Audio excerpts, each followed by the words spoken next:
Russia Ukraine চলমান যুদ্ধের সময় প্রায় ৩ বছর হতে চলল।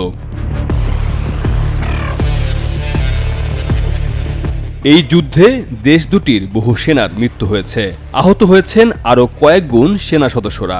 তবে কোনো পরিণতির দিকে এখনো যায়নি যুদ্ধের ফলাফল। এরই মাঝে রাশিয়ার প্রেসিডেন্ট ভ্লাদিমির পুতিন জানালেন নতুন এক কথা। রাশিয়ার প্রেসিডেন্ট ইউক্রেন প্রশ্নে আপোষ করতে প্রস্তুত বলে জানিয়েছেন। বিনা শর্তেই যুদ্ধ শেষ করতে রাজি তিনি। এই প্রসঙ্গে তিনি নবনির্বাচিত মার্কিন প্রেসিডেন্ট ডোনাল্ড ট্রাম্পের সঙ্গেও কথা বলতে চান। সম্প্রতি দেশটির রাষ্ট্রীয় টিভিতে এক সংবাদ সম্মেলনে বার্ষিক প্রশ্নোত্তর পর্বে তিনি এসব কথা বলেন। সে সময় পুতিন জানান তিনি ট্রাম্পের সঙ্গে দেখা করতে চান।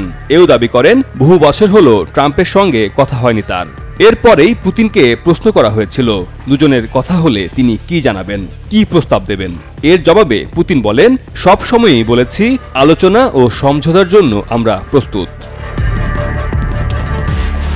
রাশিয়ার প্রেসিডেন্ট জানান ইউক্রেন নিয়ে প্রাথমিকভাবে তাদের যা লক্ষ্য ছিল সেটা পূরণ হবার পথে। পুতিন বলেন, আমার মতে যেসব ইউক্রেনীয় যুদ্ধ করতে চান সেই সংখ্যাটা শীঘ্রই ফুরিয়ে যাবে। কেউ আর যুদ্ধ করতে চাইবে না। আমরা আলোচনায় প্রস্তুত।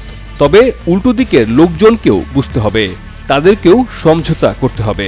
পুতিন আরও জানিয়েছেন ইউক্রেনীয় সরকারের সঙ্গে আলোচনায় বসার জন্য তিনি কোনো শর্ত রাখতে চান না।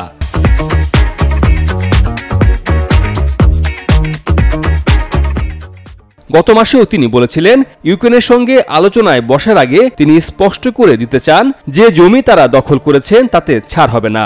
সেই সঙ্গে ইউক্রেনের নেটোয় যোগ দেওয়ার উচ্চাশাও ছাড়তে হবে। মির্জা রকিবুল হাসান, নিউজ 24।